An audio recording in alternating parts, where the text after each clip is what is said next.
Welcome to Love It or Leave It. I'd like to shout out Steve Martin for turning down SNL's offer to play Tim Walz because he's not an impressionist and thus became the first white man in history to turn down a job he wasn't qualified for. Incredible integrity. Humility. Couldn't be me. But first, let's get into it. What a week. After announcing Minnesota Governor Tim Walz as her running mate Tuesday morning, Kamala Harris's campaign raised $36 million over the next 24 hours. Hey, that's double high, said Pennsylvania Governor Josh Shapiro, finally free to turn the Judaism up to 11. Not that he couldn't. Harris introduced her VP pick at an exuberant Philadelphia rally Tuesday night. Shapiro, who was also in the running for the VP pick, got the crowd fired up. Each of us has a responsibility to get off the sidelines, to get in the game, and to do our part. Are you ready to do your part? Are you ready to form a more perfect union? He's very good. You can barely tell he's been crying. I'll just say again, and I'm not directing this at anyone in particular, and I'm sure there are probably more efficient ways for me to deliver this information. Democratic politicians, you must cut the pauses, you must speak faster. No one has the attention span for 1x speech, let alone 1x speech with massive applause breaks. Ride the applause. Keep it going. Is anyone else? Our brains are broken. It's not their fault. They're doing what people used to do, but it's been a while. Like, look, the last campaign was it's been a while, and everybody's got to pick it up. Anyway, then the vice president and her running mate took the stage. This campaign, our campaign, is not just a fight against Donald Trump. Our campaign, this campaign, is a fight for the future. First of all, love Walz's vibe right behind her. He's giving school principal hovering behind the guest speaker at an assembly to make sure the kids aren't texting. Kamala also had zingers. Here she is comparing Tim Walz to JD Vance. When you compare his resume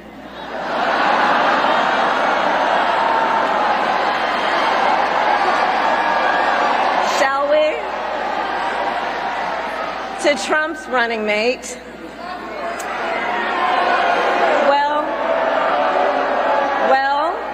Well, some might say it's like a matchup between the varsity team and the JV squad. So first of all, now that I've incepted you with the fact that the speeches have too many pauses, it's all you'll hear. Now it's all you'll hear. I have to say, this was a tough hit on the JV squad. Why do we give the JV squad so much shit for the sin of wanting to play a sport even though they're not that good? Isn't that nice? Shouldn't we want there to be a JV squad? It's also, by the way, insane that there are activities in public school where you can get cut. I get that there are limits for the away team, all right? But the home cheer squad, sorry, we'd rather scar you for life, Ava, than let you do a few cheers during the football game because the teen boys and dads want to see a perfectly coordinated dance by only the hottest teenage girls, so get fucked. This is the normal part of growing up we accept. It's absolutely ridiculous. Let's all run up to the sign and see which girl will remember the worst moment in her entire life in high school. It's what happens. Anybody here get cut from the cheer squad? Yeah. You did? Hell yeah. Do you remember it? Yeah, it sounds like it was pretty scarring for you. Rendered silent. Then came the man of the hour, and well, what can we say? Walz crushed it. Thank you, Madam Vice President, for the trust you put in me, but maybe more so, thank you for bringing back the joy. And thank you, Nancy Pelosi, for stealing that joy from Joe Biden and smuggling it out of the White House in your Birkin.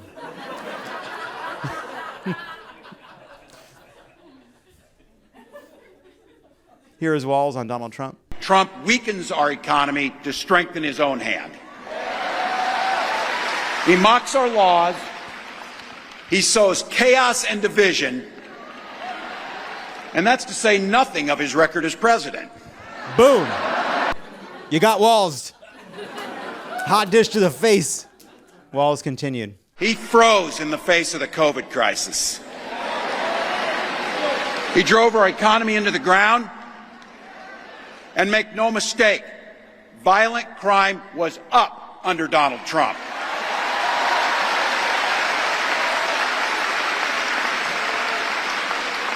That's not even counting the crimes he committed. Nice. Tim Walz is like if the Manhattan Project figured out how to weaponize a dad. Walz also played the hits. You know it, you feel it. These guys are creepy and yes, just weird as hell. That's what you see. That's what you see. You gotta lean into the creepy. They're not weird like somebody who wears shoes with built-in toes. They're not weird like somebody who paints their car and house the same shade of teal.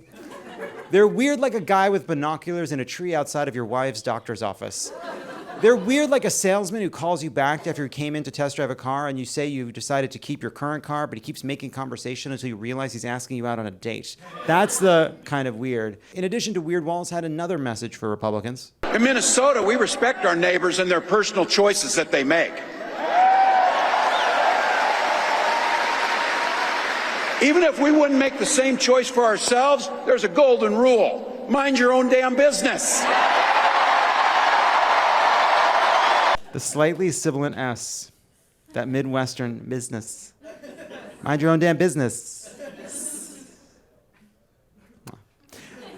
Mind your own damn business is a golden rule in Los Angeles as well. We respect our neighbors and the choices they make, even if we personally would never accept a role in the Garfield movie. I don't care if I have big normal energy. Then Tim Walz took a direct shot at JD Vance, and it was sweet. I can't wait to debate the guy.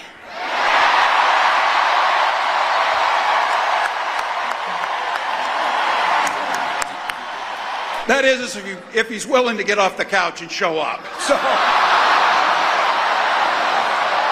you see what I did there? See what I did there? Also what JD Vance said to the couch. Also, the fact that he said, see what I did there, just 100% dad, 100% of the time, could not help himself. The pull my finger vice president. Cannot wait. Republicans have tried a bunch of different lines of attack on Walz, including lying about his military service and hitting Walz on his response to the protests in Minnesota in 2020. Then the Harris campaign on Wednesday tweeted unearthed audio of Trump from 2020 in which he praises Walz for his handling of the George Floyd protests. I fully agree with the way he handled it the last couple of days. I asked him to do that, and the whole world was laughing. 2 days, 3 days later, I spoke to the governor. The governor's, I think, on the call, and he's an excellent guy. There it is, the first Tim Walz fact that made me go, oh no, what did he do? So far, the best insult Republicans have been able to come up with for Tim Walz is Tampon Tim, based on a bill Walz signed into law requiring all public school bathrooms to stock free menstrual products for students. This is, yes, they're very frustrated by this, which is in keeping with Project 2025, which says if you need a tampon, it means you're not pregnant enough. Also, one of our writers at Crooked, Julia Claire, made this point in a tweet, which is that people being upset that boys might see a tampon seem to forget that boys use a bathroom in their homes that they often share with girls, and moms. They have seen tampons. And yeah, I did see a tampon as a kid, and it did turn me gay, but that was only because I unwrapped it. They're safe in their little package. It doesn't get on you unless you open it. Thousands of attendees began chanting at the Harris campaign in Eau Claire, Wisconsin on Wednesday as they waited for Kamala to arrive. Show me what democracy looks like! This is what democracy looks like! Show me what democracy looks like! This is what democracy looks like! Eau Claire. At one point in his speech at the rally, Walz paused to get help to attendees who needed water. This is why he's the VP we need. Vance would have just shouted, water, ha, we all need it, am I right? And gone back to explaining why women should sit closer to the kitchen on Thanksgiving. The crowd was treated to a hype-up performance from none other than Bon Iver. We will rally from the hillside, rally from shouting the battle cry of freedom. If you would have told me 6 months ago I'd be crying at Bon Iver playing Battle Cry of Freedom at a Kamala Harris rally, I'd have said, how do I make fire? Why am I going on Survivor? I can't believe this is happening. When the crowd started chanting, lock him up during Kamala Harris' speech, not about Bon Iver, about Trump, Harris said this. Well, hold on. You know what? The courts are going to handle that part of it. What we're going to do is beat him in November. And then lock him up, right? Right? Yeah, I mean, sure, yeah. We're going to beat him. And then we're going to lock him up. She can't say it. I get why she has to say that, but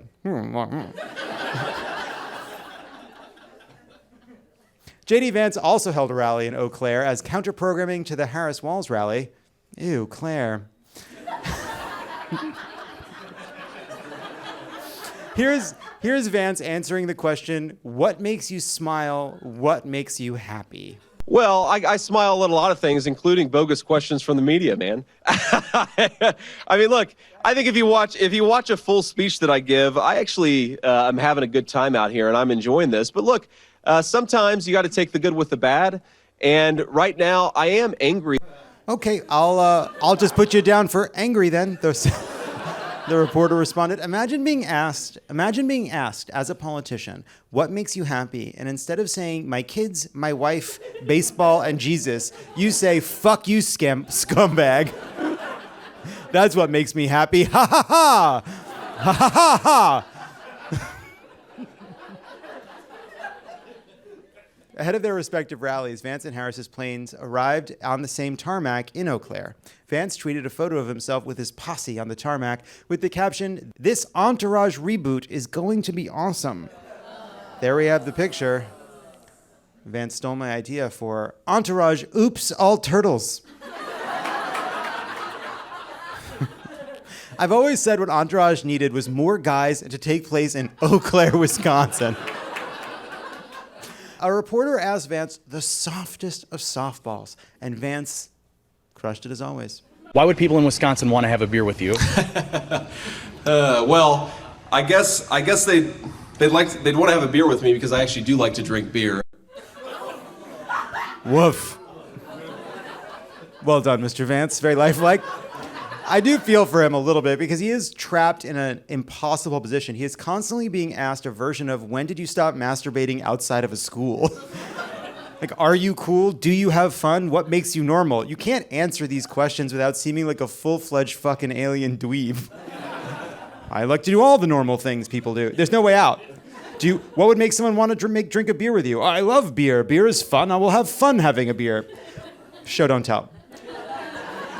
Show, don't tell. Tim Walz simply cannot stop undermining JD Vance, even unintentionally. Case in point, the Star Tribune reported this week that Walz's drink of choice is, incredibly, Diet Mountain Dew, the very same soda Vance suggested the woke mob couldn't handle. It's remarkable that no matter what, we're going to have a vice president who drinks Diet Mountain Dew. It might be a good time to invest in Yellow 5 futures. Also, when I heard that JD Vance drank Diet Mountain Dew, I thought, ew, weird choice, weird. Then I heard Tim Walz drinks Diet Mountain Dew, and I thought, have I not given Diet Mountain Dew a chance? Sincerely, that was my reaction. Literally 2 weeks ago, we did a joke about JD Vance and doing the fucking Diet Mountain Dew. We're like, gross, weird, no one would pick that. Then Tim Walz does, and I'm like, I was wrong. I really will have it. I'm gonna try it. I don't know. Yes. On Thursday, Donald Trump, clearly seething after weeks of bad headlines about Vance and his campaign, held a press conference from Mar-a-Lago. In the press conference, Trump lamented that President Biden left the presidential race. Tell you what, from a constitutional standpoint, from any standpoint you look at, they took the presidency away. And people were saying he lost after the debate. He couldn't win. Well, I don't know that that's true necessarily. Look, we've all been there. Relationship ends. You go no contact for a few weeks. Then you see a picture of him, and it's like, was he that whispery? When asked how Trump has shifted his campaign strategy to take on Kamala, Trump said this. I haven't recalibrated strategy at all. It's the same policies, open borders, weak on crime. I think she's worse than Biden because he got forced into the position. She was there long before. Trump went on, it's in other words, time's up for Kamala Harris. Then he held up this cool picture of a clock he drew.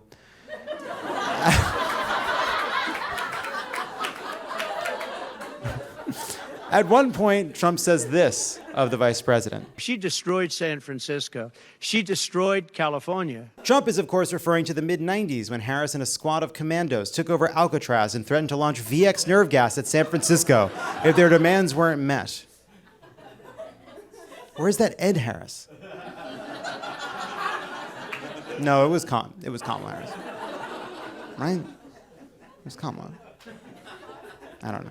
Trump also accused Tim Walz of being heavy into the transgender world. She picked a radical left man that is, he's got things done that he has positions that are just not, it's not even possible to believe that they exist.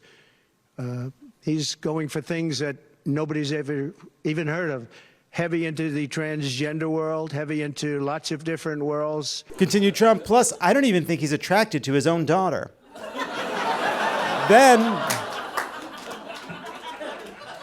Then Trump added ominously, be careful, Tim Walz. If you die in transgender world, you die in real life. Trump also praised his running mate. And I have to tell you, JD Vance has really stepped up. He's doing a fantastic job. He's like the son I never had 3 times. Trump bragged that his January 6th speech drew larger crowds than Martin Luther King's. Nobody's spoken to crowds bigger than me. If you look at Martin Luther King, when he did his speech, his great speech, and you look at ours, same real estate, same everything, same number of people, if not, we had more. Still, Trump was realistic about his lack of appeal to certain voting blocs, but feels confident about others. I seem to be doing very well with black males. This is according to polls, as you know. It's possible that I won't do as well with black women. White males way up. White males have gone through the roof. White males way up. Some even on the roof. Trump. I don't know. Trump, meanwhile, should drill even deeper into those crosstabs. He's absolutely killing it with retired white male alcoholic stepdads who have never used sunscreen. He's got a lock on men who will one day be told to sit down because they do not understand the rules of family court, or women who get too drunk at an Applebee's and then say, oh, you can't even talk anymore, when shushed by a couple splitting a romantic lava cake on the 20th anniversary of their first date at that Applebee's. Trump also filmed yet another ad for the Kamala Harris campaign when answering the question, would you direct your FDA, for example, to revoke access to the abortion medication mifepristone? You could do things that would supplement, absolutely. And those things are pretty open and humane. This is Trump saying he will try to ban by executive action abortion using mifepristone even in states where abortion is legal, exactly as Project 2025 and that witch who told me to start a podcast predicted. Trump also dodged a question about Florida's referendum, which he'll be voting on as a state resident. How are you planning to vote on Florida's abortion referendum this November? Well, I'm going to announce that. I'm going to actually have a press conference on that at some point in the near future, so I don't want to tell you now. Can't tell you now. He's got to save some bullshit for the next press conference. He's depleted his body's strategic bullshit reserves. Can't possibly tell you how he's voting on the Florida abortion amendment now. That's what the next press conference is for. He's at this press conference. This one's not about that. This one's about Martin Luther King, crowd sizes, JD Vance being good, Joe Biden being robbed, and I think golf probably. In other news, a Texas middle school banned all black outfits from their students' dress codes, citing concerns about students' mental health. Texas, as usual, keeping their eyes on the prize by protecting kids from the biggest threat they face, moody looks. Said the school's principal in a letter to parents, all black clothing has become more associated with depression and mental health issues and or criminality than with happy and healthy kids ready to learn. When asked if they were planning any other ways to make sure kids were mentally healthy, they simply shrugged their shoulders and said, guns?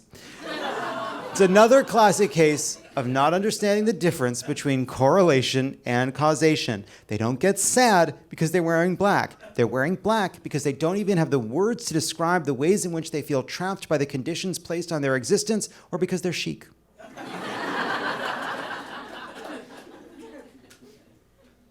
I just want you to know that whoever corrected my original spelling of the word chic, that's crazy how I spelled it. Because I spelled it like a sheik. Like a religious figure. And I knew it looked wrong, but I couldn't fix it. I sound things out. I once put in a speech for Hillary Clinton, she was referencing Seoul, South Korea. I wrote S-O-L. Isn't that nuts? I shouldn't have been in that job. I was too young. Fuck. Speaking of depressed people who wear a lot of black, we turn to news from Europe. All right. Sure. 3 Taylor Swift concerts in Vienna were canceled after Austrian officials said they'd arrested 2 men over a planned terrorist attack. A dissident radicalized sect called the 1975 has claimed responsibility. Yeah, I don't like their politics either.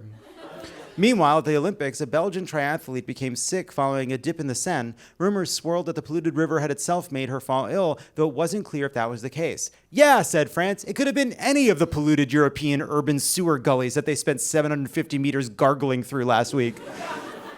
Triathlete Claire Michel said subsequent testing showed it was a virus, not E. coli, that gave her vomiting and diarrhea. Yay, she went on to say, holding a bucket on the toilet in case yet another double klap, which is Dutch for double whammy. According to Google Translate.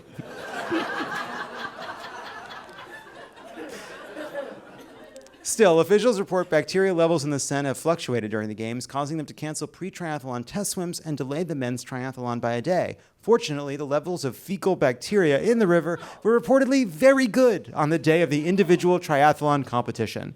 Having the right mindset can be so powerful. I'm a real glass of fecal bacteria half full guy myself. According to a new study, New York subway riders were exposed to exceptionally high levels of air pollution. In response, Mayor Eric Adams has already deployed an additional 57,000 cops into the tunnels. Combat the issue. The study also shows exposure to air pollution can cause fluctuations in affect or mood, which increases the long-term risk of mental health issues. Hey, I'm sulking here. And finally, 8 female sea lions outfitted with cameras are now broadcasting previously unknown sea lion habitats under the ocean. And you can catch all the exciting drama this fall on Big Brother After Bark. I didn't commit. How do you do it? I forgot how they do it. I didn't forget.